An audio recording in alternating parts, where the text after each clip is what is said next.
Бауыржан Момышұлы. Ұшқан ұя. Роман. Менің бабам Имаш 1911 жылы 92 жасында дүние салған. Орта бойлы, орақ мұрын, от жанарлы, сол шымыр шалдың 4-ші перзенті менің әкем Момыналы екен. Оны жұрт Момыш деп кеткен. Әжемнің аты қыз тумас еді.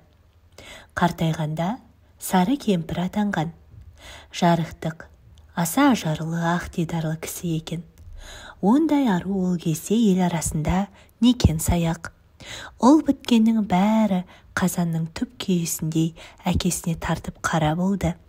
Қыз жағы өзіме тартып, ақ құбаша ажарлы шықты деп отыратын еді жарықтық. Әжем өзінің ұлдарына өңшең ақ құбаша аруларды айттыруға ынтық болған. Соның кесірінен менің әкем Момыш 33 жасына дейін салт басты, сабау қамшылы жүріпті. Әжем оған: «Әй, қарағұл, мен Құдайдан саған ай көрікті ақ перизат жолықтырғай деп тілеймін. Тым болмаса немерелерімді жиіркенбей сүйейін» дейді екен. Бірде көрші ауылда үлкен той өтіпті. Той ойын-сауықсыз болған ба? Үлкен киіз үйдің ішінде жігіттер мен қыздар айтысып жатса керек. Той дегенде қу баста домалайды. Кемпір сампырлармен ілесіп, менің қыз тумас әжемде келген екен. Кәрі құлағы елең етіп, киіз үйден шыққан айтыс әнін естіп қалады. «Біздің ауыл мың бұлақ басын ала, басыңдағы орамал жасыл ала. Көңілің бізде болса, құдаша, біразырақ отыршы, қасыңа ала». Қыздың даусы жайдар естілсе де, жалтара жауап қатып отыр екен. Кәдімгі бас қосқан жердегі бастама өлеңнен ұзай қоймапты. Дегенмен, сөз арасында жақсы жігіт дегенді жиілете берсе керек, қыз тумас әжем оны да сезіпті. «Қара шаға, ендеше қара шаға, кисе киім жарасар аласаға. Бас қосыппыз, бұл тойда жақсы жігіт, өлең айтсақ болмай ма, тамашаға». Бірақ жігіт жағы алғашқы екпінінен танбай, ынтық көңілін ұсына беріпті. Мың бұлақтың сулары сылдырлайды, сұлу қыздың бұрышы бұлдырлайды. Құдаша деп сыртыңнан құмартушем, ескергейсің ендігі біздің шайды. Құдашасына сонша езеуреп отырған кім екен деп, әжем есіктен сығалап қараса, «Қара батыр құдаша, қара батыр, жау қайырар, жасқанбай дара батыр, тәңір айдап өзіңмен бас қосыппыз, осы кесесіз жаққа бара жатыр» деп, өлеңмен бір бойжеткен қара қызға аяқты бұрып тұрған өз момышы екен. Әжем сонда ұлына айғай салып: «Өзің қазанның түп күйесіндейсің, күйеге күйе жұқса не болмақ құдайым-ау» деп баласын үйден қуып шығыпты. Анасының айтқанын ішінен ұнатпаса да, әкем оның ырқына көнеді екен. Баласына қанша ұрысып, қатал болса да, әжем менің әкемді жақсы көріп мақтан тұтып, бұл қара құлдың түрі маған тартпаса да, ақылдылығы тартты, соған да Құдайға шүкір деп отырар еді. Әкем содан айтыс қуып әндетіп жүре-жүре 33 жасында Байтана руынан Әбдірахманның Рәзия атты қызына үйленіпті. Ол менің шешем еді. Ол кісі мен 3 жасқа толар-толмастан қайтыс болған. Анамның қандай кісі болғанын тек әжем мен әкемнің әңгімелерінен ғана білемін. Қайран әжем өлгенше Рәзия келінінің қазасына қайғырып өтті. Мезгіл-мезгіл тоқаш қуырып, ас пісіріп, келінінің аруағына бағыштап Құран оқытар еді. «Жатқан жерің жәннат болсын, маңдайыма сыймай кеткен періштем Рәзия» деп өзінен өзі отырып, көзіне жас алып қайғыратын. Сөйтіп Рәзиядан қалған немерелерінің басынан сипап, маңдайымыздан сүйетін. Рәзияның тұңғышы Үбіш, одан кейінгілер Үбиян, Салима, Әлима, кілең қыз бала болады. Момыш әкемнің айтуынша, мен 1910 жылдың қысында, ескіше декабрьдің 24-інде туыппын. Әкем ол күні Әулие-Ата шаһарында екен. Мен туған соң Имаш бабам жан-жаққа кісі шаптырып әкеме де хабаршы жіберіпті. Біздің ауылдың Байтоқ деген кісісі 60 шақырым Әулиеатаға ат сабылтып жетіп, әкем жатқан үйге кіріп келіп, бір ауыз сөз айтуға дәрмені келмей, момышты құшақтап жылай беріпті. Әкемнің қарындасының үй іші үрпиісіп, бір жаманат хабар жеткен екен деп қорқып қалады. Ақыры бәрі Байтоқты жұлмалай, не боп қалды айтсаңшы деп тақақтағанда ғана Байтоқ, жеңешем ұл тапты депті. Үрейден үрпиіскен жұрт енді мәз-мейрам болып, қуаныштары қойындарына сыймай Байтоққа сүйіншісін беріп аттандырыпты. Әулие-атадан әкем қайтып келгенде, ағайын жекжат құтты болсынға жиналып қалған екен. О, момыш, балаңның бауы берік болсын. Ахменти бабасындай батыр болсын. Ақмолда батыр бабасындай мәрт болсын. Бәйдібек батырдың әруағы қолдасын. Домалақ анамыз жар болсын десіпті. Сөйтіп шілдехана тойға ұласыпты. Той соңында Имаш ағам алақан жайып, ел қарияларынан бата сұраған екен. Төл немерең, бел немерең ғой, бата жөнінде өзіңдікі десіпті ақсақалдар. Сонда Имаш бабам былай деген екен. Алатаудың қыраны мол еді, қырағы болсын құлыным. Қойнауы суға мол еді, бұлағы болсын құлыным. Елінің тілегі зор еді, шырағы болсын құлыным. Ата тілегі оң еді, құмары болсын құлыным. Бұл жер батырлар төрі еді, сыңары болсын құлыным. Жарық дүниеге келгеніме 2-3 ай болғанда, шешем мені күн көзіне шығарып, Имаш атамның алдына келіпті. Атам ерте көктем алдында ағаш отырғызып жүр екен. Ағасының қолын ұзартып қолғабыс беруге келді депті шешем. Ізетпен иіліп, атам еміреніп мені алақанына алыпты. Қолыма жас бұтақ тұстатып, құрық деп берсем құл болма, шыбық деп берсем шіл болма. Бәрінен де шырағым, баяны жоқ, ұл болма деп келініне мені қайтарып берген екен. Атасымен алғашқы дидарласуының құрметіне деп, алғашқы өсиет өмірлік өнеге болсын деп, әкем сол күні кешке мал сойып, ауыл ақсақалдарының басын қайта қосыпты. Мен туғанда әкем 50-ді еңсеріп қалған кісі екен. Әжем жарықтық әкемді балаларымның ішіндегі еті тірісі осы болды деп отырар еді. Әкем өз бетінше талпынып жүріп, ескіше сауатын ашып алыпты. Содан өлгенше өз бетінше оқып тоқыған адам. Ол есеп-қисапты тәуір білетін, тіпті орыс алфавитін де ежіктеп шығара беруші еді. Жас күнінде ағаш ұста болыпты, етікші де атаныпты, тәуіпшілдігі де бар екен. Әсіресе зергерлікті жақсы көрген. Біздің елде одан өткен зергер ұста болмаған. Жігіт күнінде қыз келіншектің көңілін аулау амалымен үйренген зергерлік өнерін әкем қартайғанда тастамаған.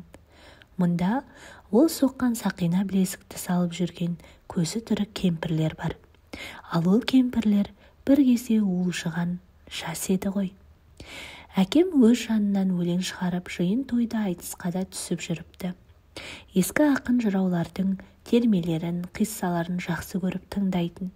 Бірақ жатқа айта алмаушы еді. Момыш әкем ат жалын тартып мініп, бозбала халге жеткенде, Имаш бабам шаруа билігін соның қолына беріпті.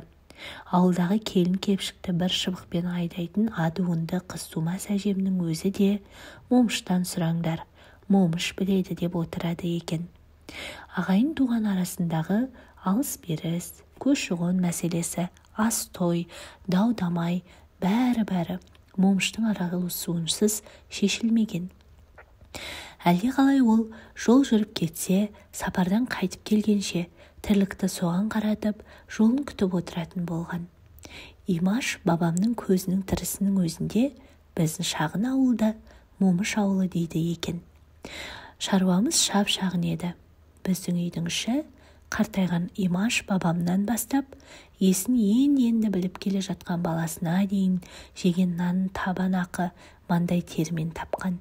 Ешкімді жалдамаған, ешкімге жалданбаған. Жас кезінде әкемді әйелдер жағы молда бала дейді екен, кейін ұста бала дейтін болыпты. Ал әжем оны қара қатпа деуші еді. Әкем орта бойлы, арық қара кісі еді. Маңдайы жап-жазық, қасы қалың, көзі шүңгіледі.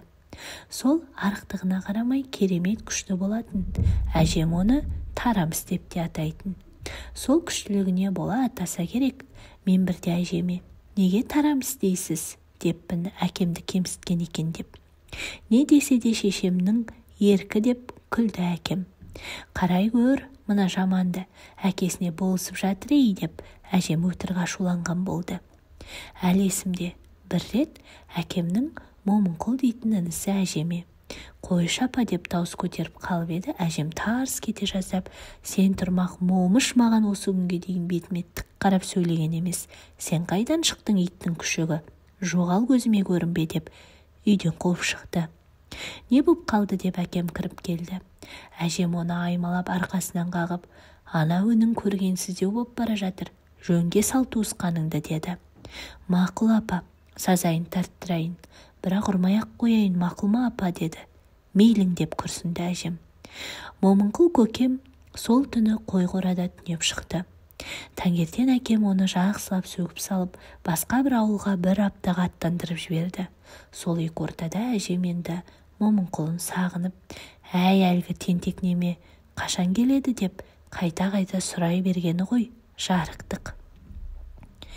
Ол кезде біздің елде хат жазып қара танитын адам некен саяқ. Молда дейтін молдалардың өзі Құранның о жер бұ жерінен шала-шарпы жаттап алғаны болмаса, нағыз дүмшелер. Ал момыш болса, өз бетінше тырмысып, сауатын ашқан кісі, сонысымен бүкіл аймаққа әйгілі сыйлы адам еді. Жаңадан билік құра бастаған орыс әкімдері алым-салық қағаздарын шығарып, қол қою, бармақ басу деген әдетке айналды. Шағым жазу, арыз жазу салт болды. Ал қара танымайтындардың арыз жазып бер деп әкеме келеді. Әкемнің әділдігіне сенеді. Ояздың қасында о кезде тілмаш болар еді. Тілмаш дегенің елді билеп төстеген сұмпайының өзі. Соның аузы дуалы. Ұлыққа сол не десе сол болады. Арызды тілмаш Оязға не деп аударып жатқанын сауатсыз қазақ қайдан білсін. Әкемнің айтуына қарағанда тілмаш дегенің пара жегіш, дауласкер, екі жақта бірдей сорушы, жемқор болған. Сенің сөзіңді сөйлеймін дейді де ұлыққа әңгіменің өнін айналдырып жеткізе береді. Ел ішінде неғұрлым дау-дамай, айтыс-тартыс, жанжал көп болса, ұлық пен тілмашқа соғұрлым тиімді.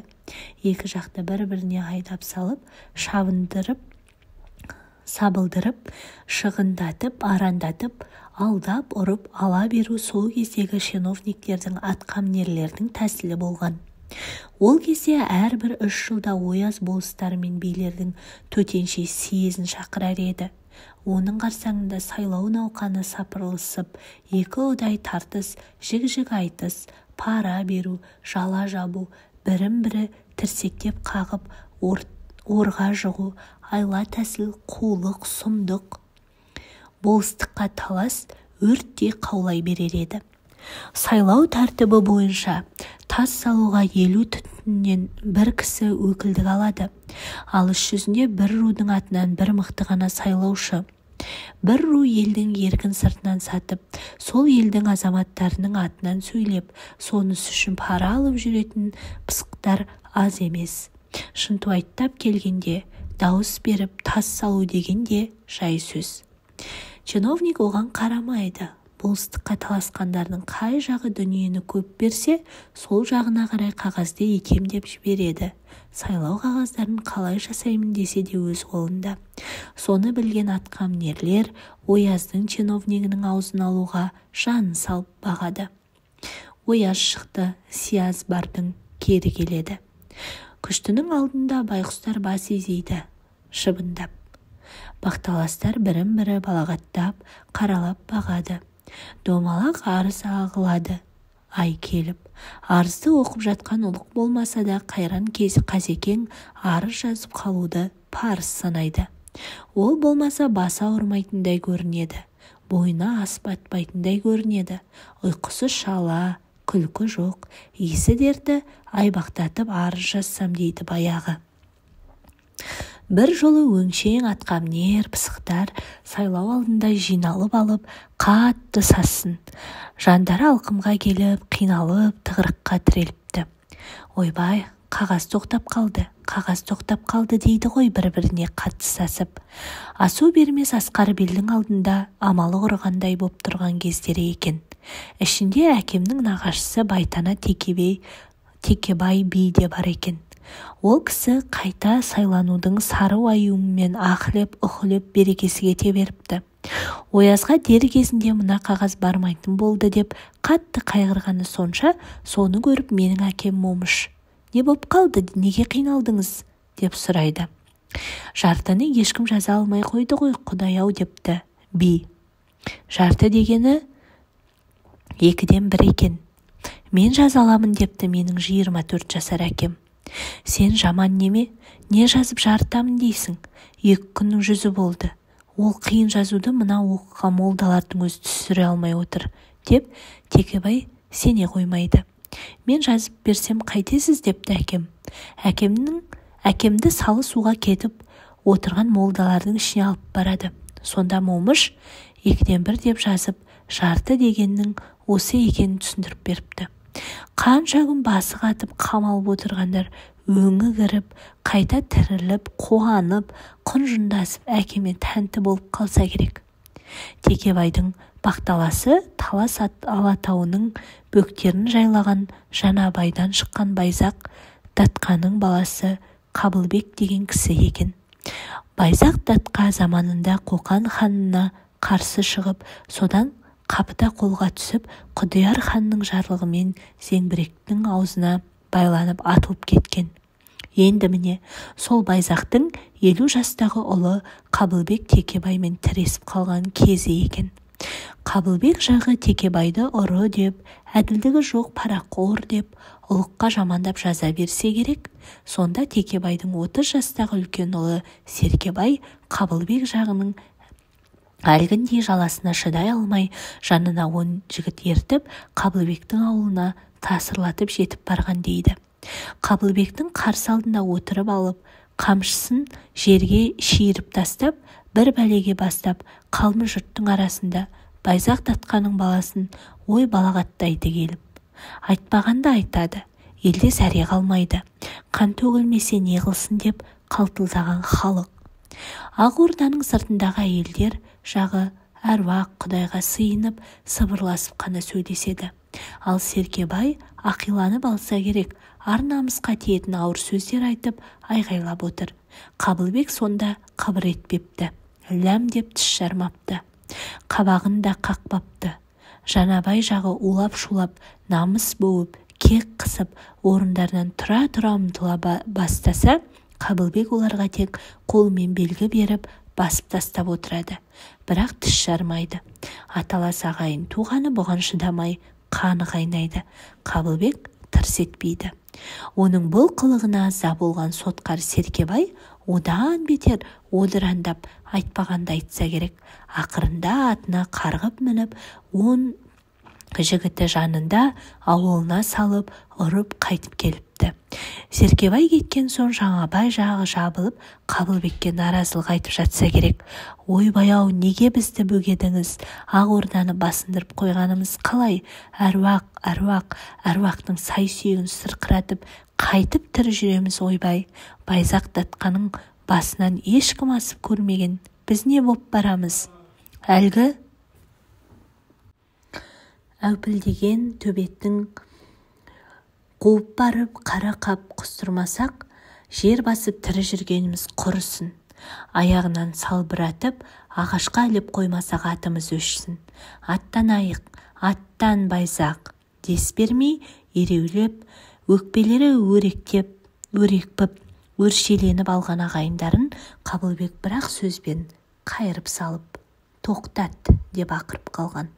Опық жейтін сол Серкебайдың өзі болады әлі депті. Ағайындары амал жоқ тыйылыпты. Ал Серкебай әкесі Текебайдың алдына барып мақтанып тұрса керек. Екі аяғын бір етікке тықтым байзақ әулетінің. Қаһарлы Қабылбектің өзі жұмған аузын аша алмай қалды. Былай деп боқтадым, былай деп балағаттадым. Текебай сонда баласына ақымақ депті. Серкебай үйден атып шығып өз отауына барып, 2 күн қатарынан нәр татпай өкпелеп жатып алыпты. Ал сайлауға дайындық қыз қайнап жатса керек. 3-ші күн дегенде Серкебай әкесіне келіп, аяғына жығылады. Мені Құдай сыйлады. Өзімнен 20 жас үлкен Қабылбектің бетінен алып тілім тиді. Ел көзіне қарайтын бет қалмады. Текебай ат шапан айбын дайындап, жанына жиын ертіп Қабылбектің ордасына өзі барған екен. Жаңабай жағы Текебай қол жиып соғысқалы келе жатыр екен деп қалса керек, өздері де сап түсіп, сақадай сай қарсы шығады. Қабылбектің ордасына ат шаптырым қалғанда Текебай қасына Серкебайды алып, басқалардан оқ бойы озып шығып әкеліп алалы екеуі Қабылбек жағына келе жатады. Қабылбек те мынау соғысатын жерді айт деп келе жатыр ғой деп өз жеке шығып Текебайға тура тартады. Сонда Текебай сонадайдан аттан түсіп Қабылбектің қасына келіп, менің күшігім саған қарап шәуілдесе керек, Қабылбек, айбын көтергелі келдім алдыңа, кешіремісің сірә депті. Мына сөзден Қабылбектің қабырғасы сөгіліп, қалбалақтап атынан аунап түседі. О, текті бей Текебай, сенің балаңның айыбынан менің айыбым асып кетті білем. Аға болсаң да сені мен аттан түспей тыңдаппын-ау, сен кешіремісің мені. Бұл әдепсіздігім бүкіл әулетімізге таңба болатын болды ғой. Ой, әттеген ай, ат шапан айып сенен емес, менен ақсақал деп үстіндегі зерделі шекпенін шешіп Текебайдың иығына жауыпты. Сөйтіп тұрып Жаңабай жағына қарап, уағайым сайлауда Текебайға дауыс беріңдер, мен қойдым дауысқа түскенді деп айғай салған. Әлбетте ағайын арасы аз күн араз құрассыз болғаны мен мансап, дәреже, атаққа таласу, айқай-шу дырду тоқталмаған. Аз күн жарық дүниеде атақ үшін, билік үшін алысып, жұлысып, ғұмырын өткізген қу заман екі жақты ит шығыспен алма кезек арандатып қойған. Дүниеден Текебай би де Қабылбек болыс та өтті.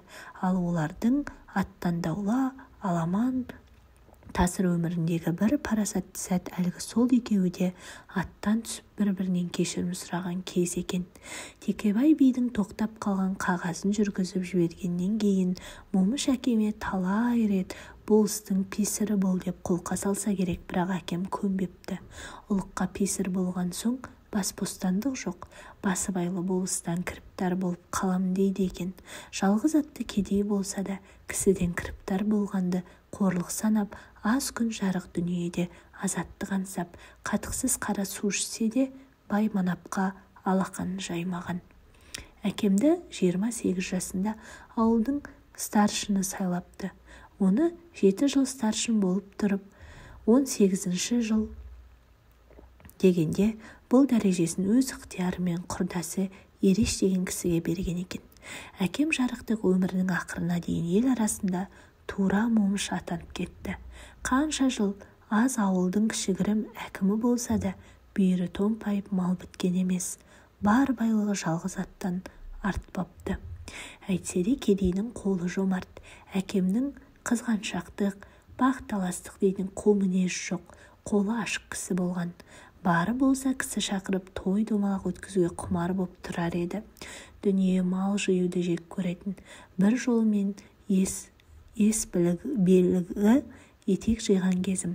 Базар барып азнаулақ ақшан жаратып қойсам керек, өгей шешеміз мұныма күңкілдеп ұрса берді. Әлден ұрма, ақша бітсе шашып жүреді. Тұра бара не болады? Әкем сонда өгей шешеме жайғана, ақша дегеннің өзін шашуға шығарылған нәрсе де, деп тастады. Бала кезімде алыстағы ауылымызға арбамен бақалшылар келер еді. Өрік мейіз, алмал қоры, қант науат, тәтті мәмпәси деген соларда. Бала біткен әкемізден ақша сұрап қыңқылдаймыз келіп.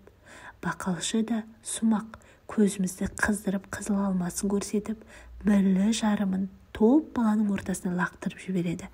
Әлгі алмаға сонда жатып кеп таласамыз-ай келіп, алма бар, өрік бар, алмасаң да көріп қал деп, бір жағынан саудагер де сұңқылдап жан қоймайды.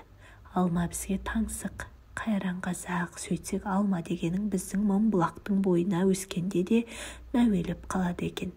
Ол кезде бағбандықты құнттамаған елміз, ал бақалшы айғайлап бара жатады. Айна бар, тарақ бар, алмасаң да қарап қал. Біздің апаларымыз алма ал қора алғаннан гөрі сол құрғыр айна, тарақ, ине жіп алғанды пайда көреді. Тек әкем момыш қана бала құмарлығын түсінетін еді. Әке шешесі ақша бермей, бұртиып тұрған балалардың бәрін қаз-қатар тізіп қояды да бақалшыға: «Әй сарт, өрігіңнен бір қадақ, мейізіңнен бір қадақ, мәмпәсейден бір қадақ тарт» дейді. Соның бәрін тепеден бәрімізге бөліп береді. Тіпті сонда бала көтерген келіндері де келіп: «Ал атаңа бар, тәтті береді» деп тұрар еді. Әкем базардан қайтқан күні біздің үйде кішігірім той сияқты жиын болатын. Қоржынның 2 басы базарлыққа толып келеді. Сонда өрік мейізге бір тойып қаламыз. Бала біткен, сондықтан әкемді жақсы көретін. Асыл істеген жақсылығыңды бала тәуір біледі. Кейбір үлкенге істеген жақсылығың зая кетеді. Қолдан келсе, баланы қуанту керек. Ол қуанса шын қуанады. Ересектердің арасында сырты жылмаң, іші арамдары кездесетінін Құдайға шүкір көріп жүрміз. Қолдан келсе, баланы қуанту керек. Әкем менің сондай кісі еді. Жарықтық. Аспанмен тілдескен ақбас шоқылар есімде. Күн шығып келе жатса керек. Ақ шоқылар алаулап көз қарығар, алмастай жарқырап ала жөнеледі. Күнде бұл уақытта киіз үйде пырылдап ұйықтап жататын бала әлде қалай оянып кетсем керек, әлгі күннің тау шоқыға асыла шығып келе жатқанын көргенде дүниенің бұл кереметіне түсіне алмай тұрып қалған болармын. Тау бөктерінің таңғы самалы тіс сақылдатады. Мына күннің шығып келе жатқан суретіне қадала қарап қалған қалпында салқын самалда бұза алмаған болар. Ойпаңда қаз-қатар киіз үйлер, бөктерлі жағалай қой өріп барады. Қойтас екенін, қой екенін біліп болмас, тау бөктері толы мал. Күн көтерілгенше шығыстағы шоқының ұзын көлеңкесі шатқалды көлегейлеп жатып алады. Күн көтеріле көлеңке де қысқара береді. Шатқал алтын нұрға малынып, дүниенің бір шалқыған шағы басталады. Ойбай-ау, мына күшіктің әлден тұрып кеткен несі деп киіз үйден апам шығады. Әжемді мен апа деймін. Кішкентай ғана құлыным менің, ерте тұрып кеткенін қалай деп апам мені қолымнан жетектеп алады. Мен тырмысып үйге басқым келмейді. Әлгі бір күн шоқыдан шығып келе жатқан шақтағы ғажайып суреттен айрылғым жоқ-ақ. Жүр, қымыз құйып берейін, ақыр ерте тұрыпсың ғой дейді апам. Мен жаман аяғымды тасқа тіреп, тыртысып бағамын. Сөйтсем кәрі апам: жүрмесең мейлің, қымызды түк қалдырмай өзім ішіп қоямын деп үйге кіріп кетеді. Сонда барып мен бақыра жылап апамның соңынан тұра жүгіремін. Қайран балалық-ай десеңші. Алыста қалған арайлы адал таңдарым менің. Онда мен кіп-кішкентай сәби едім. Ал айнала таулар да, үйлер де, қойтастар да, жылқылар да бәрі үлкен болатын. Адамдардың бәрі айналайыннан басқа сөзі жоқ, кілең мейірімді жандар болып көрінеді. Қария кісілердің сақалынан қасиет қадірі белгісі көрініп тұрар еді маған. Ерімде жігіттердің кесек тұлғаларынан, шашбаулары сылдырлаған қыз-келіншектердің жүріс-тұрысынан мен адамзаттың асқақ сұлулығын түйсіксіз байқағандай болармын. Солардың бәрі мені аймалап, сүю үшін жаратылған жандар сияқты сезілуші еді. Ол ма? Анау асқар таулар, етектегі еңісті шексіз дала, көгілдір аспан, түнде жымыңдаған жұлдыздар, толықсып туған ай, жасыл жайлау, бәрі тек маған ғана елжірей қарап, мені ғана аймалап әлдилейтін сияқты еді. Дүние сенің сәби кезіңмен көргендегідей өмір бойы қайырымды, аспаны күмбез, желі жібек, әдемі ертек болып тұра берсе ғане. Тек оқта-текте ауылдың үстін тау бөктерін тұнжыр бұлт торлайтын. Бұлт сонда үн-түнсіз шаруақор менің әкеме ұқсайтын.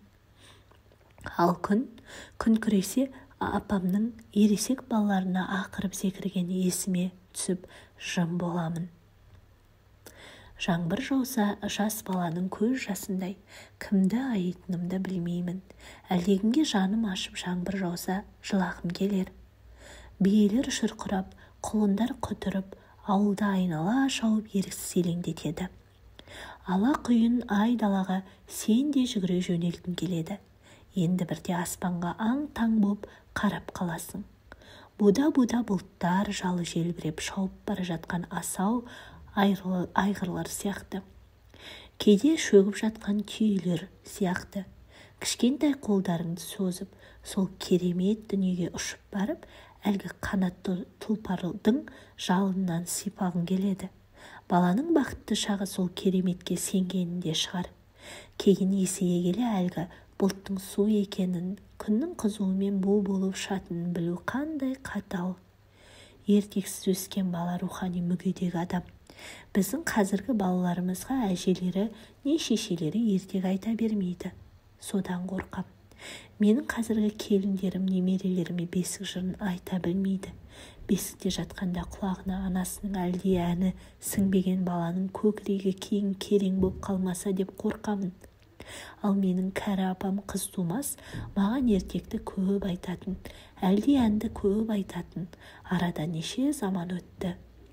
Қыз тумас апамның сүйегі әлде қашан қурап кетті. Ал әлде ән айтқан үні әлі тұр құлағымда.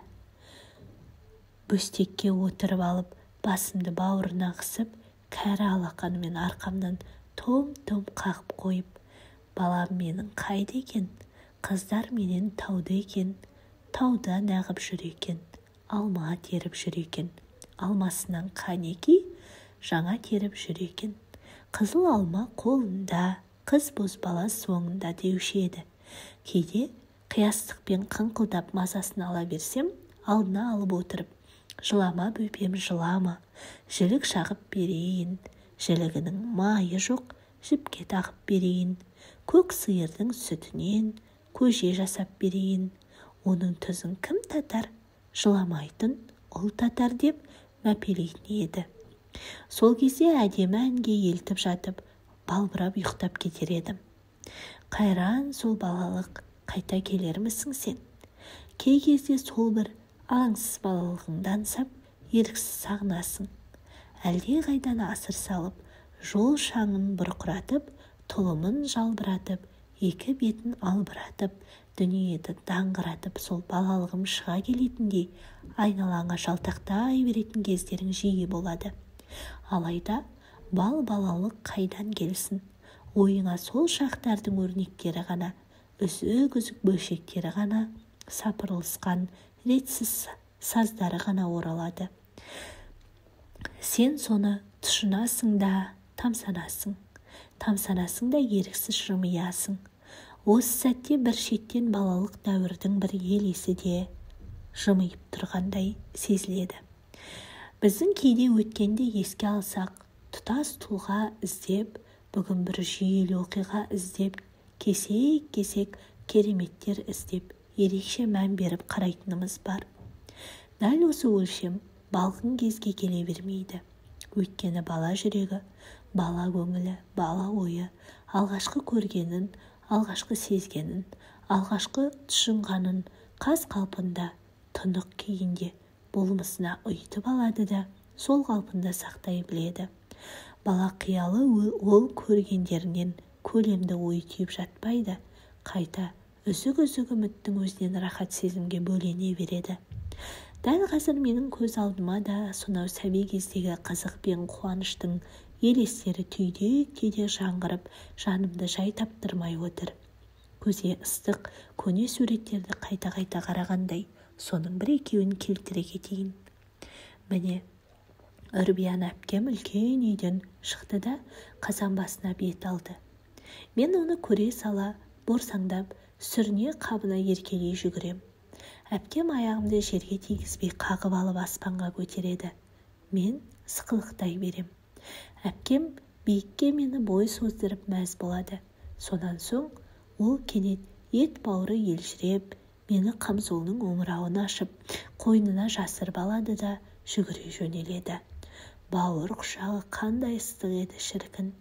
Енді бірде ортаншы әпкем Алиман мені ойнатып жүріп, үйдің ескі құс-құсынан дөңгелек қора жасады. Сол қораға еліктіріп әкеп қамап аузын ермен бекіткені бар. Өзі көрші қыздармен кетіпті. Содан қоршаудан шыға алмай, жалғыз өзім бақыра беріппін. Бұл азаптан жеңгем келіп құтқарып, әй жаман қыз-ай деп, әпкемді жазғырып мені әлдилеп еді. Көпке дейін ортаншы әпкемді жек көріп жүрдім. Әлі есімде, әкемнің кенже інісі мені он алақанына тік тұрғызып алып, 6 қанат үйдің ортасында арлы-берлі жүріп алды. Мен болсам зәре-құтым қалмай қорықсам да, тіземді бүкпей қаз деп тұра беріппін. Көкем қаз деп өзімен өзі. Атамның ескі түлкі тымағына отырғызып, мені керегеге іліп қойғанда сол көкем ғой. Өзі киізге жайғасып алып, ұзақ уақыт әуестікпен әурелеп еді. Ал қане, балапаным, қанаттанып қашан ұшасың деп қояды. Мен қыңқылдап жылай бастағанымда, дуана келіп қалады деп қорқытқан. Содан бастап көкемнің көзіне түспеуге тырысатынмын. Әкем базардан келе жатқан. Үлкен әпкем мені әкемнің алдынан алып шықты. Әкем қоржынды түзулеп, ерге мені отырғызды. Жалма-жан ердің қасынан шап беріп ұстай алдым. Әкем ат тізгінін жетектеп келеді. Үйге дейін 30 шақты қадам болса да, мен ердің екі жағынан алма-кезек ауытқып, қоржын ішіне сырғып түсе бердім. Әкем рахаттана күліп алып, қайтадан ерге отырғызады. Әпкем болса қатарласа жүріп, қорықпа, бергі отыр дейді. Бұл менің ат жалына алғашқы қол артуым еді. Тағы бір жай ойыма оралады. Киіз үйдің төрінде бір топ аулақ сақалдары жамбастай жайғасып, баппен қымыз ішіп отыр екен. Әкем дастархан шетінде қымыз құйып отыр. Ол мені ымдап шақырды да құлағыма: "Сен немене, аталарыңа сәлем беруді ұмытпа, дегенім қайда?" деп сыбырлады. Мен қатты қызарақтап үйден шыға жөнелдім. Сыртта біраз тұрдым да, нық басып үйге қайта кірдім. Көпшілікке қол қусырып тұрып, "Ассаламу алейкум аталар" деп әр сөзді қадап айттым. Бұған әрине бәрі күлісіп жатыр. Өткенмен мені араз етіп алмау үшін бәрі де бір ауыздан "Алейкум ассалам" десті. Содан соң әрқайсысы маңдайымнан сипап мақтайды. Жақсы сөзге мәз болып мен әкемнің тізесіне ала жайғасамын. Ол басымнан сипап отырып: "Жарайсың балам, үйге кіргенде әрқашан үлкендерге сәлем беруді ұмытпа, әдепті бала сөйтеді" дейтін. Әкем маған ата тегіміздің аты жөнін үйретуші еді. "Кімнің баласысың?" деп сұрайтын ол. Мен Момыштың ұлымын. Момыш кімнің баласы? Момыш Имаштың баласы. Осылайша 7 атаға дейін жетелеп отырып санатады. Ал келген қонақ ең алдымен атымды сұрайтын. Сонан соң менің 7 ата жөніндегі білімімді тексеретін. Ел танудың басы ең алдымен осылай басталатынын ол кезде кім білген? Әжем малдың тілін ұғуды үйретуші еді. Қозы маңырайды, бұзау мөңірейді, құлын кісінейді, бота көзі мөлдіреп ақсайды, қодық ақырады. Әжем маған зұлым қасқыр, жымысқы түлкі, дәрменсіз қоян, сөйкімді құс, сұрапыл сұңқар жайлы ертегілер айтатын. Кавказды аралаған кезімде 3 күн қатарынан ашық аспан астында түнегенім бар. Сонда ұзақ уақыт ұйқым келмей, елес қуып, өмір өткелдерінің теңізіне жүзіп кеткен кездерім көп болды. Сол өткелдердің көбісіне аялдамай, балалық шағым мен әскери өмірімнің белестеріне қайта-қайта көтеріле бергенімді өзім де аңғармай жаттым. Қасымдағы серіктерім ұйқыда жатқанда, мен ұшып тұрып әлгі елестерімді, ойға түскен оқиғаларымды қағазға түртіп алғымда келді. Алайда оған жарық қайда. Мен тек аспанға қарай бердім. Менің шарасыз күйімді түсінгендей, жамыраған жұлдыздар жан-жақтан жымыңдап көз қысады. Әлдеқайда алыс тоғай ішінен тау жынысының тыныштығын қорғағандай үкінің үні құлаққа келеді. Құлаусыз ашық аспан, жарқын күлкісі жүзін жайнатып жібергендей биікте ай баяу жылжиды. Майда мамық сыбдыр бар. Бұл түнгі ұйқыдағы ағаштардың тынысындай секілді. Өркеш-өркеш жота. Жоқ, бұл қаз тізілген түйелердің өркешінде елестеді. Сонау көгілдір аспан жиегінде шөккен түйенің өркештері көз алдымнан кетпей тұрып алды. Бұл Алатаудың айғыз-айғыз шыңдарына тіпті де ұқсамайтын еді. Нағыз алып өркештер көргендей болдым. Сол сәтте тағы да бала кезім ойға оралып еді. Онда мен 5-те ме, әлде 6 жаста шығармын. Әжеммен бірге жатушы ем. Әже құшағы қандай ыстық, қандай мейірбан десеңші. Көзім ұйқыға кеткенше, әжем айналып толғанып, арқамнан қағып жатқаны. Еркелеп жатып қалғып кеткеннің өзінде аңғармай қаласың. Бір күні түн жарымында оянып кеттім. Орнымнан сездірмей тұрдым да әжемнің төсегінен алыстай бердім. Ондағы ойым қораның екінші бетіндегі жеп жатқан үйге бару еді. Екі үйдің ортасында ең тіресіп, мойындарын көкке созған күйі маңғаз түйелер жатыр екен. Жүндер үлпілдеп, түнгі самалға желпілдегендей сезілді. Түйелердің арасымен жүріп келе жатып, мен мамық жүнді ақ ботаның қасына еріксіз тоқтадым. Осы жерде отырып жұлдызды аспанға телміріп ұзақ қарағаным есімде. Ай мені еркелете күлгендей сезілді. Ал қаз тізілген түйелердің өркеші тау жоталарындай көлбеңдеп көрінгендей еді. Түннің мамықтығы сонша, мен боталардың баяу демін айқын естіп тұрдым. Мен әкеме келе жатқанымды ұмытып, осы жерде таңырқап тұра беріппін. Ертеңіне үйдегілер мені екі ботаның ортасында ұйықтап жатқан жерімнен тауып алды. Әкем мейірлене күліп алды, ал әжем қатты ашуланды. Содан бастап әжем үйдің есігін бекітіп алатын болды. Осы бір алыста қалған балалық шақтың бал түні, сұрапыл соғыс кезінде елестер деп үш ұйықтасам түсіме енген емес еді. Алайда қан майданда жүріп мен сондай түнде елестеткенім бар. Өзімді көп өркештің ортасында, тау ішінде, нұрлы айдың аясына баяғыдай кіп-кішкентай сәби сәтімде тұрғандай сезіндім. Сөйтіп, мен 5 жаста едім. Аулымыз Алатаудың Ақсай және Көксай шатқалынан төмен ауыл. Жаз жайлаудан Мыңбұлақ ойпанына келіп қонып жатқан. Бұл жер шөбі шүйгін, айналасы ашық, жалпақ жазық. Сол жазыққа аулымыз жағалай үй тіге бастады. Ерте күздің еріншек күні қоңырқай жылуын себелейді. Ел іші көші-қоннан әлі басыла алмай абыр-сабыр. Көз жеткен жердің бәріне мал қаптап, жағалай жайылып жатыр. Үлкендер қамқор тірліктің қамымен жүргенде біз емін-еркін ең жазықта жалықпай ойнаушы едік-ау. Өстіп жүріп есей бергенімізді де аңғармай қалыппыз. Даланың дарқан балабақшасынан қол үзер сәт жақындай беріпті. Кейде менің өнеге алған, тәлім үйренген, дәріс оқыған ұстаздарымды еске түсіріп, ойға бататыным бар. Сондай шырын шақтарда ең алдымен ата-аналарымның бейнесі елестейді. Солардың уағызы басымырақ бола береді.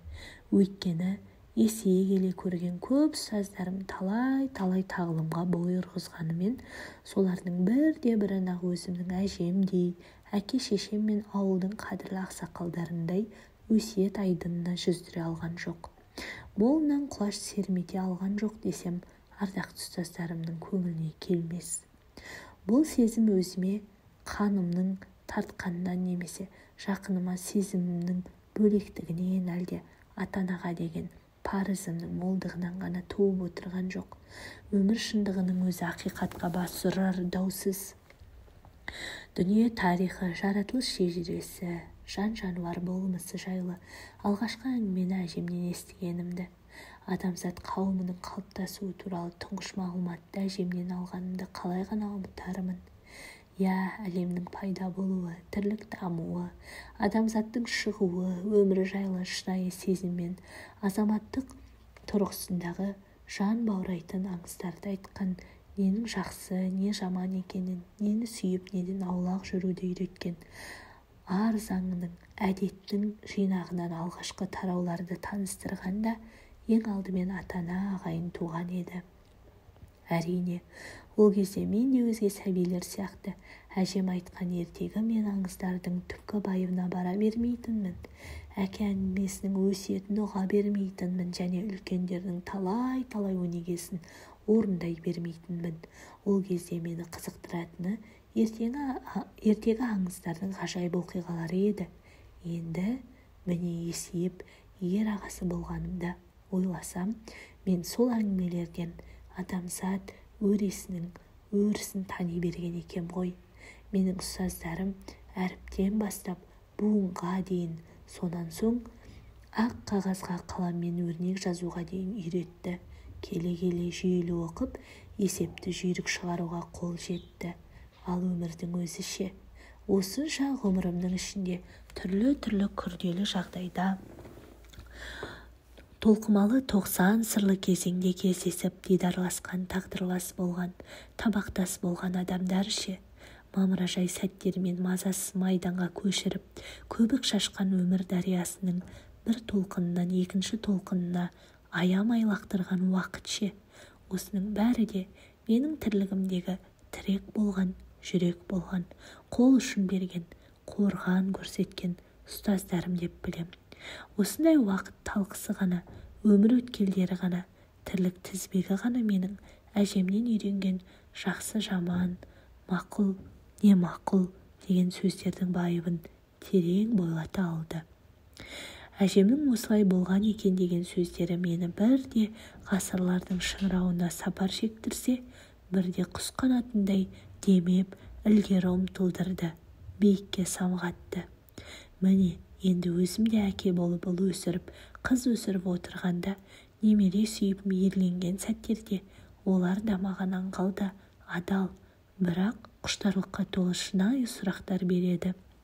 Тағы сол сәтте осы балаларымдың дәл менікі сияқты ғұлама әжелері азайып бара жатқанына қайта өкінем, қабырғам қайысады. Қаншаға келдің қарағым деп, қай баладан сұрасаң да, өз жасын мақтанышпен айтатыны мәлім. Қазір жыл сайын баланың туған күнін тойлау дәстүрге сіңіп болған әдет. Ал менің балалық шағымда туған жылды, туған күнді емес, мүшелді кезеңдерді тойлаушы еді. Алғашқы мүшел нәрестенің 40-нан шығатын күн. Бұл күні үй ішінде, елдің ауыл аймақта да көтеріңкі көңіл, көп шаттық үстем болатын. Екінші мүшел баланың 7 жасқа толған күні. 7-ге келгенше бала жерден таяқ жейді деп тегін айтылмаған ғой. Сол 7-ге толған күні әрең аяғын жерден нық басты деп санайды. Азаматтыққа аттанар жолдың алғашқы қадамы да осы жерден басталса керек. Ата-ана мен төңірекке бұл үлкен қуаныш. Ендігі мүшел 13 жас. 13-те отау иесі деген мақал бар. Бұл енді оңды солыңды тани бастадың. Ер санатына іліктің. Сенімен есендесер, ақыл бөлісер кезең келді деген сөз. Енді сен өзгенің жетегінен гөрі өзің тізгін ұстағанды, өзің ат жалын тартып мінгенді қалайсың. Азамат мүшелінің алды осы. Ең ақыры толықсыған жігіт шақтың мүшелі 25 жас. Әкем маған жастайымнан қазақша жыл қайыруды, күн мен ай аттарын, жыл аттарын жаттатты. Тышқан жылы, сиыр жылы, жылан жылы, жылқы жылы, мешін жылы, тауық жылы, доңыз жылы, қой жылы, қоян жылы, барыс жылы, ит жылы, ұлу жылы деп жаттаушы едім. Алайда әкем сол жылдардың мәнін неліктен осылай атанатынын түсіндірген емес. Бірде әкеме жаттағандарымды жаңылмай айтып бердім. Ол мені мақтап арқамнан қақты. Осы мақтауға масаттанып, әжем отырған үйге жүгіре жөнелдім. Сондағы ойым білгенімді тақпақтап, олардан да құптау сөз есту еді. Үй іші қоңыр салқын екен.